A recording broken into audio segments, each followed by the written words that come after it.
Coba bayangkan Anda sedang duduk di kabin pesawat jet delegasi negara, ya. Terus tiba-tiba pengawal menghampiri dan menyita paksa semua ponsel dan perangkat elektronik Anda. Wah, itu pasti suasana yang menegangkan banget sih. Pasti.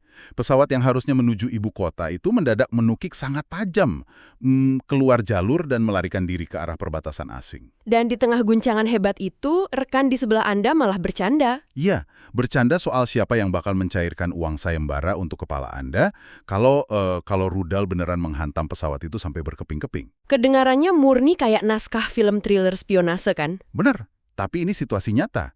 Ini adalah potret dari diplomasi modern pas segalanya benar-benar berantakan. Dan kekacauan di udara tadi itu sebenarnya cuma puncak gunung es dari sebuah pertarungan geopolitik yang jauh lebih masif di bawahnya ya.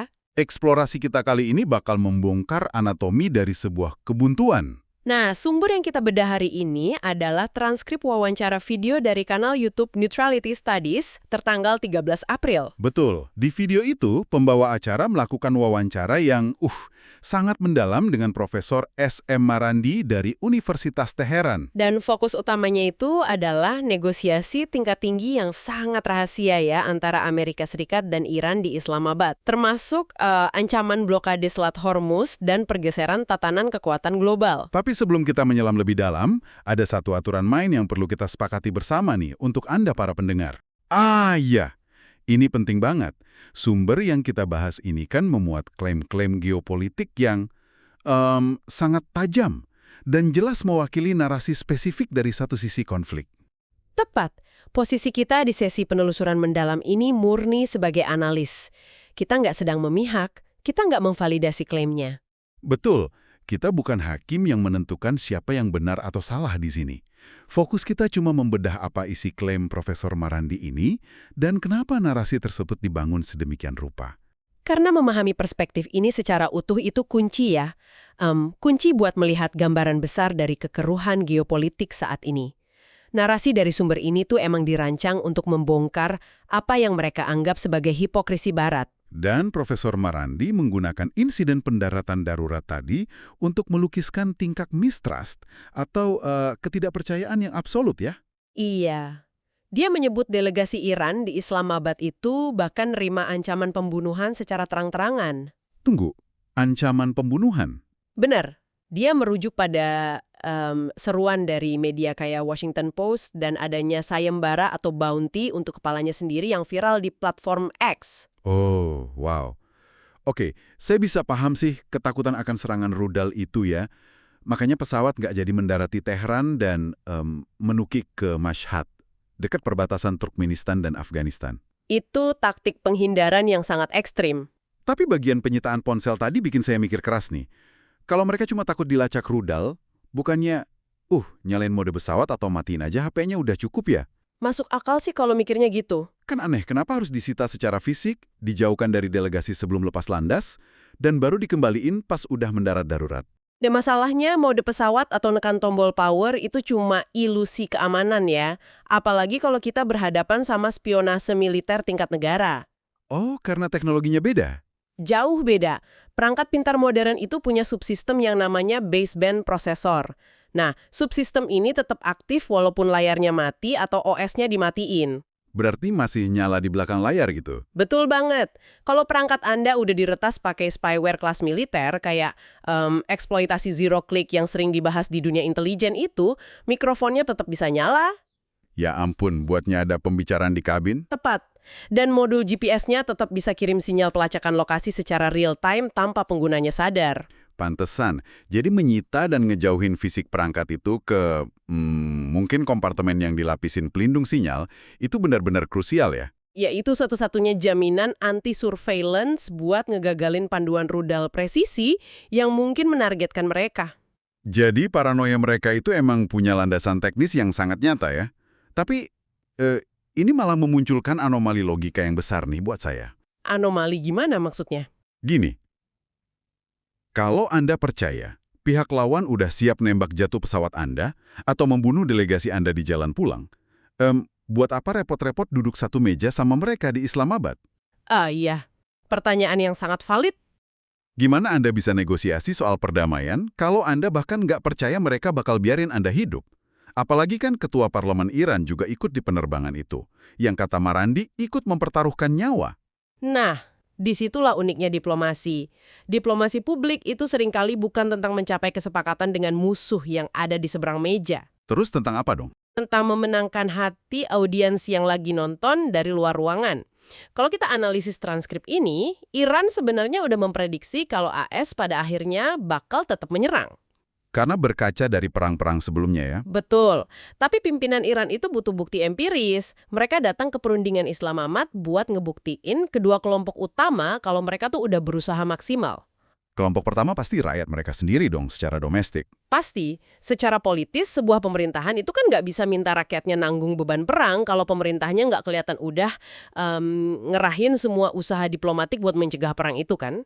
Oh, biar nggak dikritik dari dalam ya. Biar rakyat nggak nanya, kenapa kita nggak negosiasi aja gitu. Tepat sekali, itu buat mematikan kritik internal. Lalu kelompok keduanya siapa? Apa negara-negara Eropa? Iya, komunitas internasional, terutama Eropa. Di wawancara ini, Marandi tuh berulang kali menyoroti apa yang dia sebut sebagai mesin propaganda media barat. Dia nyebut nama spesifik nggak? Nyebut.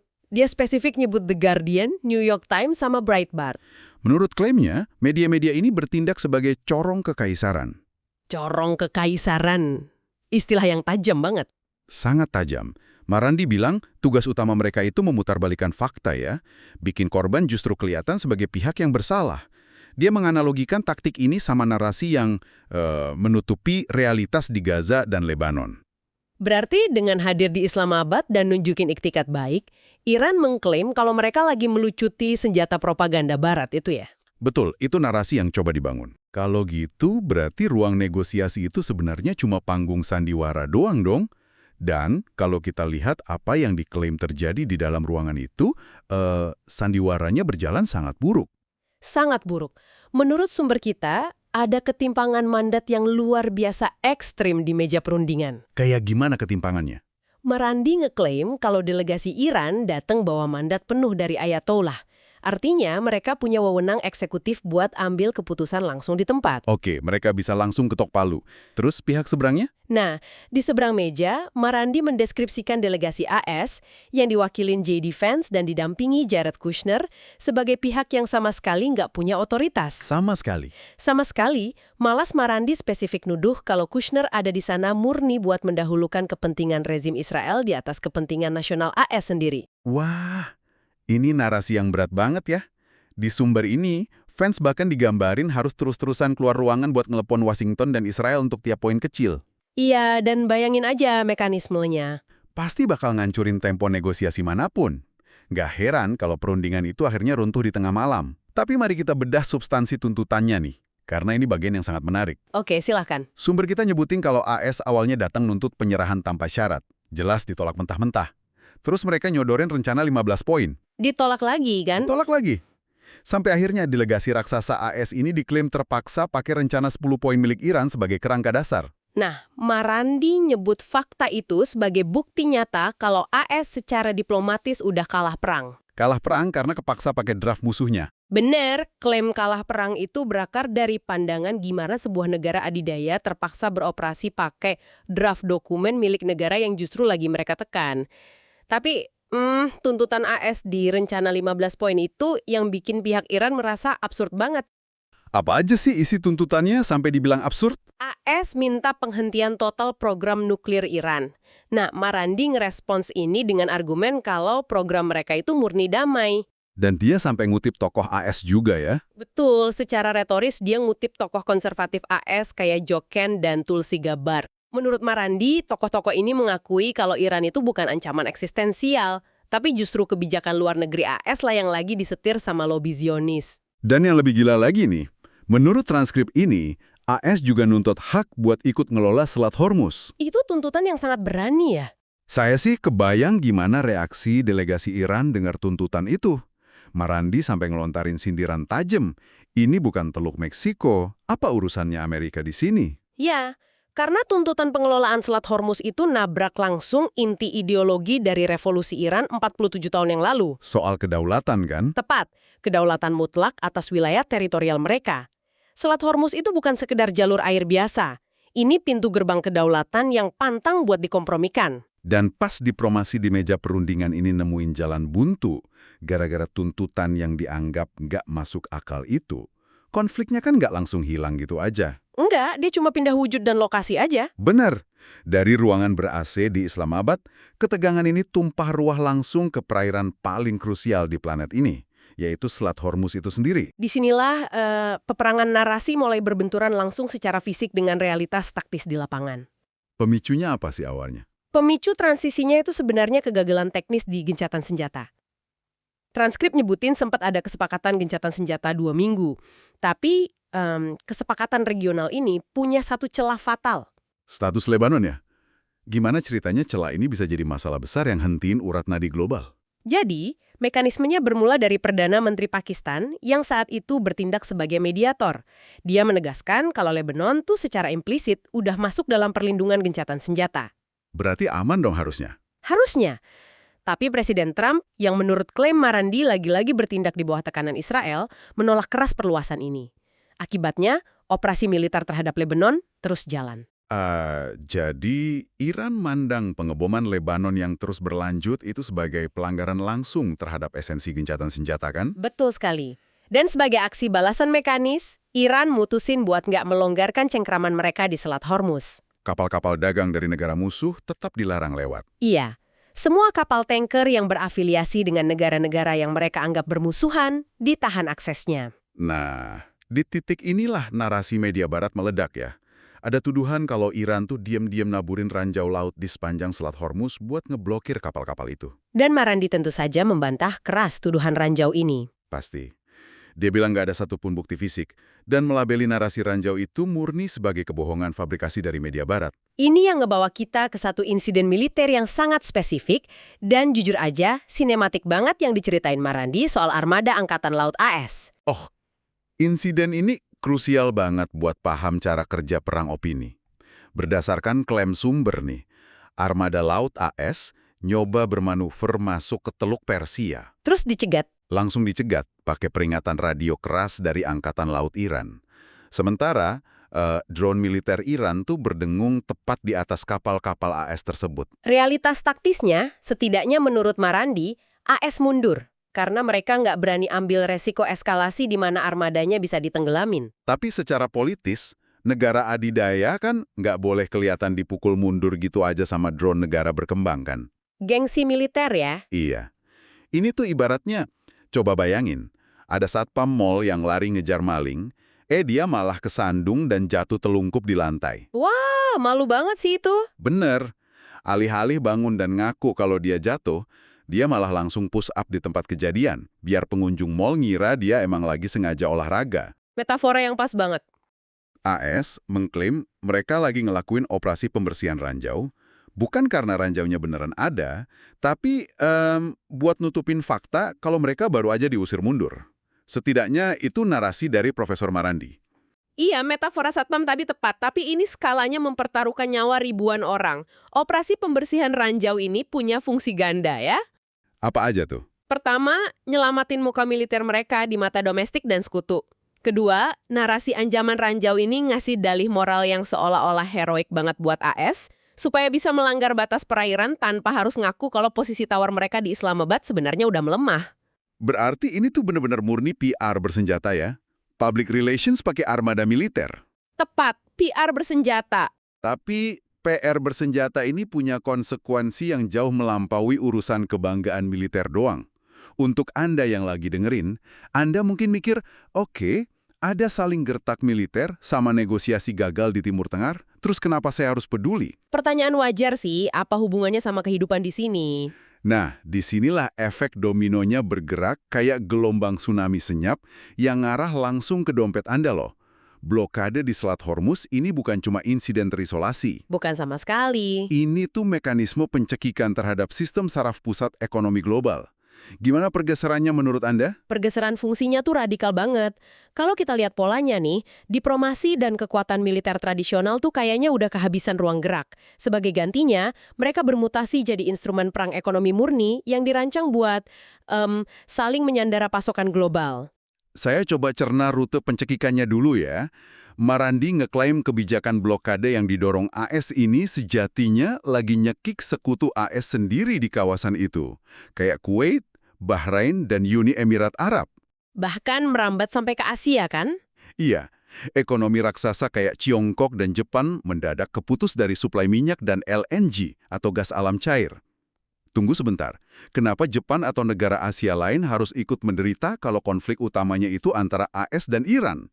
Nah, itu mekanisme sanksi yang bekerja secara global. Gimana tepatnya? Mekanismenya bergantung pada apa yang disebut secondary sanctions atau sanksi sekunder, ditambah penguasaan mutlak atas jalur maritim.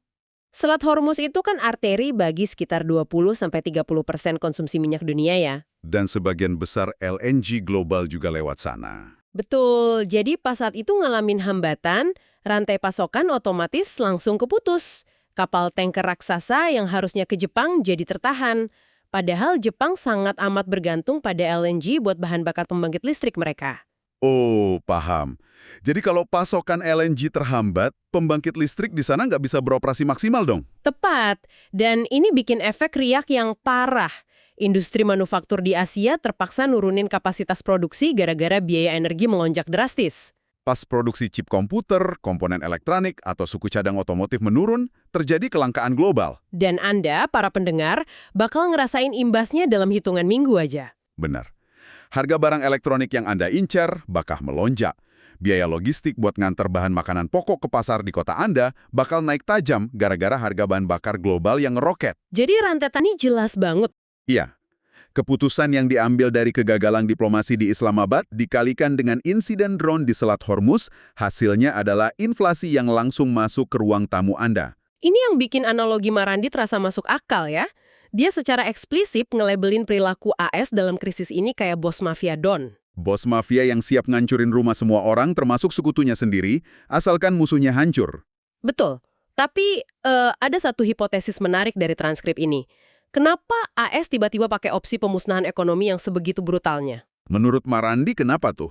Marandi menduga ini tuh karena secara harfiah persenjataan AS emang udah menipis. Mereka kehabisan rudal presisi dan stok amunisi artileri esensial setelah nyokong berbagai front perang lainnya. Wow, jadi nyandra urat nadi ekonomi itu satu-satunya peluru yang tersisa? Begitulah hipotesisnya. Dan itu mengindikasikan adanya pergeseran kelemahan struktural. Maksudnya? Kalau militer terkuat di dunia aja harus bersandar pada penyanderaan rantai pasokan sipil karena stok amunisinya mulai kritis, berarti daya gentar atau deterrence dari militer itu sendiri sebenarnya udah luntur. Profesor Marandi sama pakar ekonomi yang dia kutip juga memprediksi kalau saling cekik rantai pasokan ini nggak berkelanjutan kan? Iya, dia bilang ini bisa memicu resesi ekonomi global yang memburuk dengan kecepatan eksponensial. Dan yang paling ngejutin, peluru ekonomi ini rupanya mulai kehilangan efek penundukannya juga. Sumber kita nyatat adanya perlawanan naratif di tingkat akar rumput global yang belum pernah terjadi sebelumnya. Ya, Marandi cerita fenomena yang menarik soal ini. Dia cerita gimana masyarakat di belahan bumi yang sama sekali nggak terkait secara geografis, kayak di Brazil, itu mulai pakai kaos bertuliskan "Fight like the Iranians" atau "Bertarunglah seperti orang Iran". Ini fenomena psikologis yang luar biasa. Menandakan kalau isolasi yang coba diterapin AS itu nggak lagi bekerja efektif di ruang publik global ya. Fenomena kaos di Brazil itu bisa dibilang simbol dari fragmentasi tatanan dunia pasca Perang Dingin ya. Narasi tunggal barat itu nggak lagi ditelan mentah-mentah sebagai kebenaran absolut oleh negara-negara Global South. Marandi juga menggarisbawahi keangkuhan intelektual di balik krisis ini kan. Dia merujuk ke buku Going to Tehran, karya analis kebijakan luar negeri AS, Flint dan Hillary Leverett. Betul, dia nyebutin buku itu. Bukunya itu kan memuat cetak biru yang sangat rasional ya buat keluar dari kebuntuan ini melalui akomodasi diplomatik, bukan malah dominasi. Tapi sayangnya buku itu sepenuhnya diabaikan sama elit politik di Washington. Yang menurut Marandi, lebih milih jalan buta menuju tebing kehancuran ekonomi demi jaga gengsi imperium mereka. Benar bikin merinding kalau dipikir-pikir. Oke, mari kita tarik napas sejenak dan lihat lagi nih seberapa jauh kita udah membedah anatomi krisis ini. Kita mulai perjalanan ini dari mana tadi? Kita mulai penelusuran dari kepanikan di kabin pesawat dengan ponsel yang disita. Menukik tajam menghindari ancaman bayangan. Terus dari paranoia fisik itu kita melangkah masuk ke ruang perundingan di Islamabad. Kita lihat gimana ketidakpercayaan mutlak yang dipadukan sama ego dan tuntutan yang mustahil benar-benar melumpuhkan diplomasi bahkan sebelum dia sempat jalan. Dan pas diplomasi gagal, panggungnya langsung beralih ke Selat Hormuz.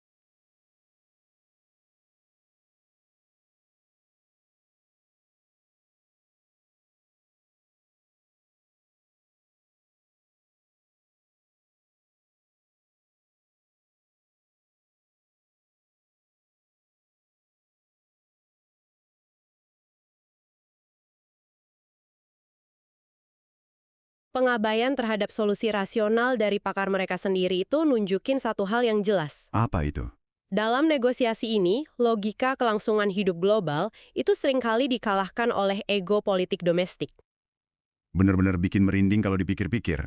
Oke, mari kita tarik napas sejenak dan lihat lagi nih seberapa jauh kita udah membedah anatomi krisis ini. Kita mulai perjalanan ini dari mana tadi? Kita mulai penelusuran dari kepanikan di kabin pesawat dengan ponsel yang disita. Menukik tajam menghindari ancaman bayangan. Terus, dari paranoia fisik itu, kita melangkah masuk ke ruang perundingan di Islamabad. Kita lihat gimana ketidakpercayaan mutlak yang dipadukan sama ego dan tuntutan yang mustahil benar-benar melumpuhkan diplomasi bahkan sebelum dia sempat jalan. Dan pas diplomasi gagal, panggungnya langsung beralih ke Selat Hormuz.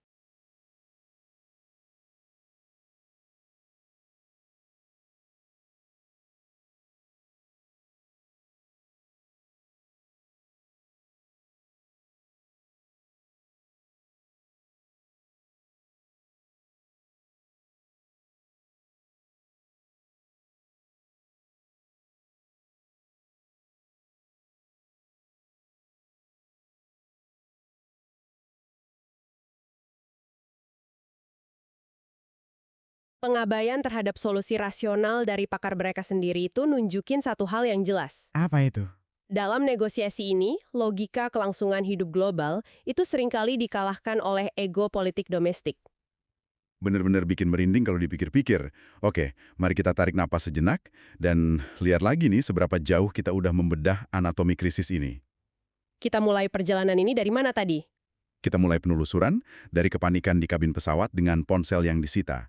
Menukik tajam menghindari ancaman bayangan.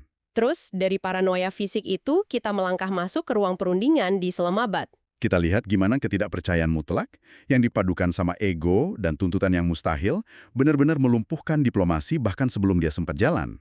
Dan pas diplomasi gagal, panggungnya langsung beralih ke Selat Hormuz.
Pengabaian terhadap solusi rasional dari pakar mereka sendiri itu nunjukin satu hal yang jelas. Apa itu? Dalam negosiasi ini, logika kelangsungan hidup global itu seringkali dikalahkan oleh ego politik domestik. Benar-benar bikin merinding kalau dipikir-pikir. Oke, mari kita tarik napas sejenak dan lihat lagi nih seberapa jauh kita udah membedah anatomi krisis ini. Kita mulai perjalanan ini dari mana tadi? Kita mulai penelusuran dari kepanikan di kabin pesawat dengan ponsel yang disita. Menukik tajam menghindari ancaman bayangan. Terus, dari paranoia fisik itu, kita melangkah masuk ke ruang perundingan di Islamabad. Kita lihat gimana ketidakpercayaan mutlak yang dipadukan sama ego dan tuntutan yang mustahil benar-benar melumpuhkan diplomasi bahkan sebelum dia sempat jalan. Dan pas diplomasi gagal, panggungnya langsung beralih ke Selat Hormuz.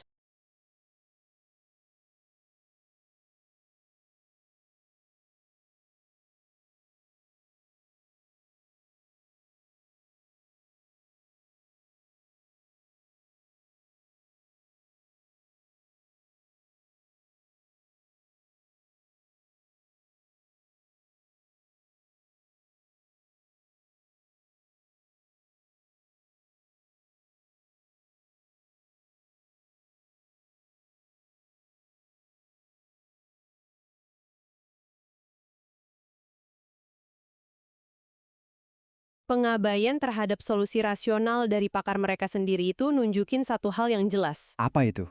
Dalam negosiasi ini, logika kelangsungan hidup global itu seringkali dikalahkan oleh ego politik domestik.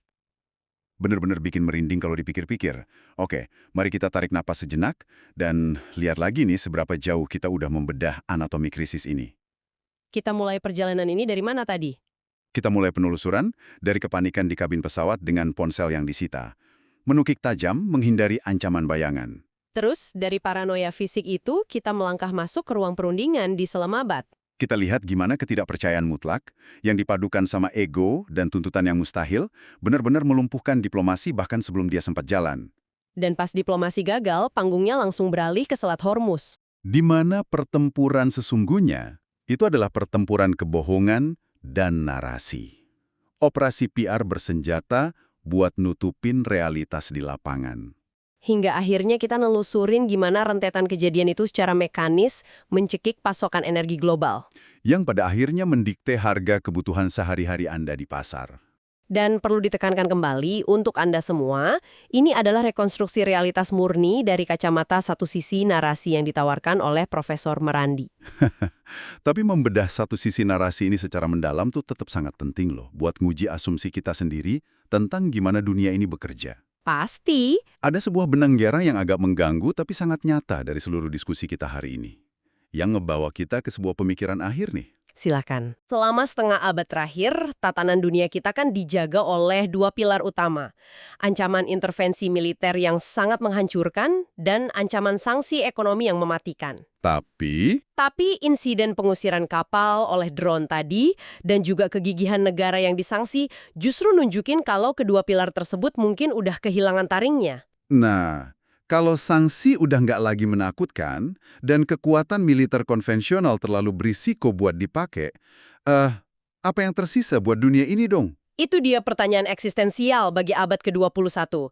Kalau kebuntuan di perairan Teluk Persia ini ngebuktiin kalau negara-negara udah nggak mau tunduk lagi sama blokade gaya lama, lantas sistem penyelesaian konflik internasional bentuk baru apa yang bakal dipaksa lahir oleh dunia setelah badai ekonomi ini nanti mereda? Pertanyaan yang berat ya.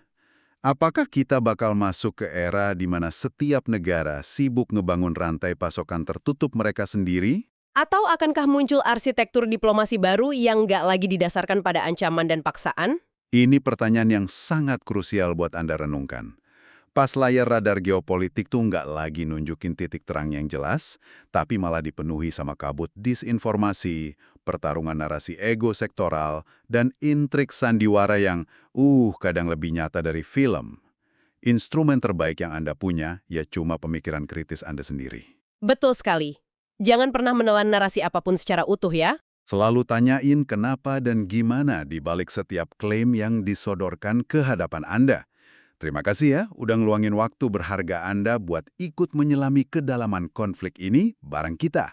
Kami selalu menghargai rasa ingin tahu Anda yang terus menggerakkan eksplorasi kita.